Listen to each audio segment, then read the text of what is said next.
மனசாட்சிடா. திருமாணிக்கம்ங்கிற ஒரு அற்புதமான படத்தை ஏன் நான் தேட்டரில் பார்க்குறேன்னு என்னை தலையிலே அடிச்சுக்கணும். அவ்வளோ நல்ல படம். ஏன் இந்த மாதிரி படத்துக்கெல்லாம் ப்ரமோஷன் அமைய மாட்டேங்குது ப்ராப்பராக? இந்த மாதிரி படம் மக்கள் மனசில் அவ்வளோ ரீச் ஆக மாட்டேங்குதுன்னு ஒரு கவலை.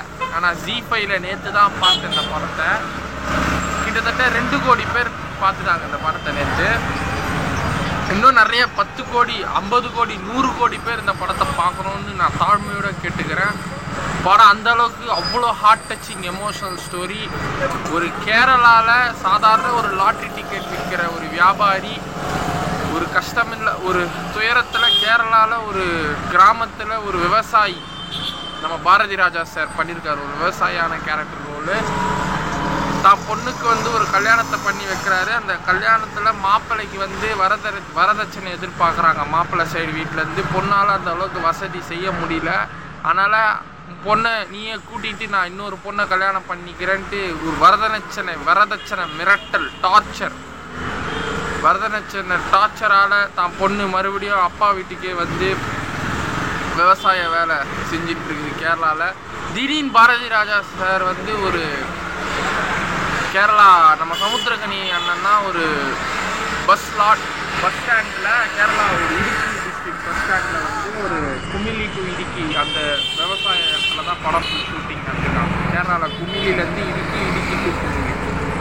ஸோ இவர் குமிலியில் ஒரு பஸ் ஸ்டாண்டில் ஒரு லாட்ரி ஷாப் வச்சுருக்காரு. பஸ் ஸ்டாண்ட் பக்கத்தில் லாட்ரி டிக்கெட். ஆக்சுவலாக நம்ம தமிழ்நாட்டில் லாட்ரி டிக்கெட் பேண்ட் ஆயிடுச்சு. ஜெயலலிதா அம்மா ஆட்சியில் இருக்கும்போதே பேன் பட்டார். இப்போ நம்ம திராவிட முன்னேற்ற கழகம் அவங்க ஆட்சியிலையும் லாட்ரி டிக்கெட்டு கேன்சல்டு தான். ஆனால் மற்ற ஸ்டேட்டில் லாட்ரி இருக்குது, கேரளாவில் லாட்ரி இருக்குது. அதனால் கேரளா லாட்ரி டிக்கெட் வச்சு தான் படம். ஒருத்தர் லாட்ரி டிக்கெட்டில் ஜெயிச்சா அவன் வாழ்க்கையே மாறுது இல்லை, அதை வச்சு தான் இந்த படத்தோட மைய கருத்து எடுத்திருக்கிறாங்க. இவர் உழைச்சிட்டே இருப்பார். அங்கே யாரும் நிறைய கேர்ள்ஸ்லாம் அந்த பர்ஃப்யூம் ஸ்மெல்லு நம்ம வாடை ரொம்ப அடிக்குது. எனக்கு அந்த வாசனை செட் ஆகலை. அதனால் வந்துட்டேன் இந்த சைடு. சரி, நம்ம திருமாணிக்கத்துக்கு வருவோம். ஸோ லாட்ரி டிக்கெட்டால் ஒருத்தரோட லைஃபே மாறோன்னு எவ்வளோ நம்ம பார்த்துருப்போம். இப்போ கூட சமீபத்தில் ஒரு மாதத்துக்கு முன்னாடி ஒரு ஆட்டோ டிரைவர் லாட்ரியில் டிக்கெட் ஜெயிச்சு அவர் லைஃபே மாறிடுச்சு. ஸோ இதில் என்ன ட்விஸ்ட்னா, நம்ம பாரதி ராஜா சார் சமுத்திரக்கனி சார் கடைக்கு வருவார். அந்த லாட்ரி டிக்கெட் எல்லாத்தையும் 1.5 கோடி ஒரு லாட்ரி டிக்கெட் எடுப்பார், 3 கோடி லாட்ரி டிக்கெட் ஒன்று எடுப்பார், 10 கோடி லாட்ரி டிக்கெட்டு, எல்லா லாட்ரி டிக்கெட்டும் ஒன்று எடுத்து வச்சிருப்பாரு. ஆனால் அந்த லாட்ரி டிக்கெட்டில் அவர்கிட்ட காசு இருக்காது. அந்த டிக்கெட் வாங்குறதுக்கே பாரதி ராஜா சார் கிட்ட காசு இருக்காது. டிக்கெட் வாங்குறதுக்கு சமுத்திரக்கனி அண்ணனோட பெரிய மனசு பண்ணி நீங்கள் இந்த டிக்கெட்டை நான் எடுத்து வச்சுக்கோங்க பாரதி ராஜா சொல்லுவார். நான் நாளைக்கு காசு கொடுத்து வாங்கிக்கிறேன்.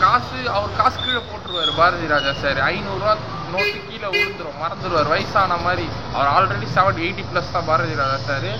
ஸோ 80+ தான் நடிக்கிறதே எவ்வளோ பெரிய விஷயம். ஸோ காசை கீழே போட்டுருவார். காசு கீழே போட்டதுக்கப்புறம் இல்லாமல் இவங்க சமுத்திரக்கனி அண்ணன் பெரிய மனசு பண்ணி, ஐயா நீங்கள் இந்த லாட்ரி டிக்கெட் நான் எடுத்து வைக்கிறேன், நீங்கள் வாங்க.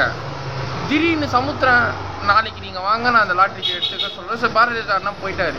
திடீர்னு சமுத்திரக்கனி அண்ணனுக்கு ஒரு கால் வருது.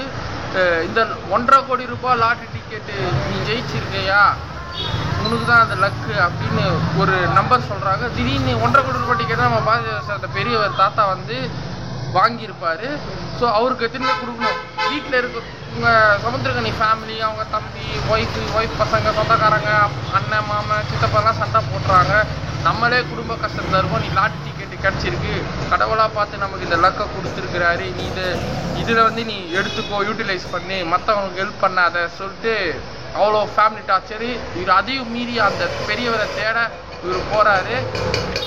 பெரியவரை தேடிட்டே இருக்கும்போது ஃபோன் கால்ஸு ட்ராக் பண்ணுறாங்க. சைபர் கிரைமில் போட்டு கொடுத்து அவனை ட்ராக் பண்ணி அவரை பிடிக்கணும்னு சமுத்திரக்கனி அண்ணன் பிடிச்சி அந்த டிக்கெட்டை வாங்கணும். என்னெல்லாம் நடக்குது. ஒரு செகண்டு சமுத்திரக்கனி அண்ணன் அந்த டிக்கெட் எனக்கு நான் நினைக்கும் போது அந்த டிக்கெட் அவரை விட்டு போகுது. ஸோ அந்த ஸ்க்ரீன் பிளே அவ்வளோ நல்லா இருந்தது. அப்போ ரியலைஸ் பண்ணும்போது இன்டர்வல் வந்துருச்சு. ரியலைஸ் பண்ணும்போது இந்த டிக்கெட் நமக்கு சொந்தமானது இல்லை, அவருக்கு தான் சொந்தம். நான் எனக்கும் சொந்தம்னு நினைக்கும் போது அது எனக்கே கிடைக்கல, அவருக்கும் கிடைக்கல. ஸோ இது அவருக்கு தான் சொந்தம்னு சொல்லிட்டு எல்லாம் ரியலைஸ் பண்ணி அவரோட ஃப்ளாஷ்பேக் ஸ்டோரியெல்லாம் இதில் சொல்கிறாரு. ஃப்ளாஷ்பேக் ஸ்டோரி சொல்லும் போது இந்த மாதிரி நான் திருடனாக இருந்தேன், நான் அனாதையாக இருந்தேன், எனக்கு யாரும் இல்லை, ஹெல்ப் பண்ண யாரும் இல்லை, இந்த வேர்ல்டில் சர்வே பண்ண முடியல, திருடனாக இருந்து போலீஸ் ஸ்டேஷனில் மாட்டின வாப்பா. நாசர் சாரோட இன்டர்வலுக்கு அப்புறம் அவர் தான் இன்னும் பீக்கு. நாசர் சாரோட ஆக்டிங் இன்னும் செமையாக இருந்தது. அவர்கிட்டருந்து ஃபஸ்ட்டு அவர் தான் ஆக்சுவலாக லாட்ரி டிக்கெட் வச்சுட்டு இருப்பார் நாசர் சார் பாய். ஸோ அவரோட லாட்ரி டிக்கெட்டை எடுத்துகிட்டு போய் சமுத்திரக்கனி திருடி விற்றுடுவான். அதனால் போலீஸ் ஸ்டேஷனில் மாட்டி பாய் அவரை காட்டி கொடுக்காம, நீ திருடனாக இருந்தால் பரவாயில்ல, அவன் வயிற்றுக்காக அவன் எடுத்துருக்கிறான், அவன் தேவைக்காக அவன் திருடிருக்கிறான், பரவாயில்ல. அவர்கிட்ட அந்த திருட பழக்கத்தை விட்டு நேர்மையாக அவர்கிட்ட தொழில் பண்ணி திடீர்னு ஒரு பொய் கேஸில் மறுபடியும் சமுத்திரக்கண்ணை சின்ன வயசு சமுத்திரக்கண்ணை பிடிச்சி உள்ளே வைக்கும்போது அவரை காப்பாற்ற வரும்போது இவரை நாசர் சார் இறந்துருவார் ஒரு பள்ளத்தில் காலில் அடிபட்டு. அப்போதுலேருந்து எனக்கு அந்த சீன்லாம் ரொம்ப எமோஷ்னலாக இருந்தது, ரொம்பவே மனசு கஷ்டமாக இருந்தது. இந்த மாதிரி சீன்ஸ்லாம் ரொம்ப ஏன் இந்த மாதிரி படம்லாம் ப்ரமோஷன் ஆகலை, இந்த மாதிரி படம்லாம் ஏன் இன்னும் 50 நாள் ஓடலை, 25 நாள் ஓடலை, 100 நாள் ஓடலை, அது ஒரு கேள்வியாக இருக்குது.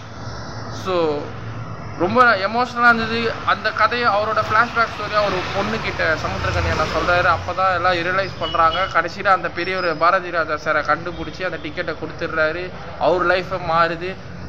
ஸோ நேர்மையான மனுஷன் சோஷியல் மீடியா ஃபுல்லாக வைரல் ஆகி அவருக்கு நிறைய அவர் ஃபேமிலியில் இருக்கிறவங்களுக்கு கவர்மெண்ட் ஜாப் சொல்கிற அந்த வேலைலாம் நல்லாவே அந்த ஸ்க்ரீனில் ரொம்ப நல்லா இருந்தது. ரொம்ப அருமையான படம், என் மனசை ரொம்ப ஊர்க வச்ச படம் இந்த படம் திருமாணிக்கம்.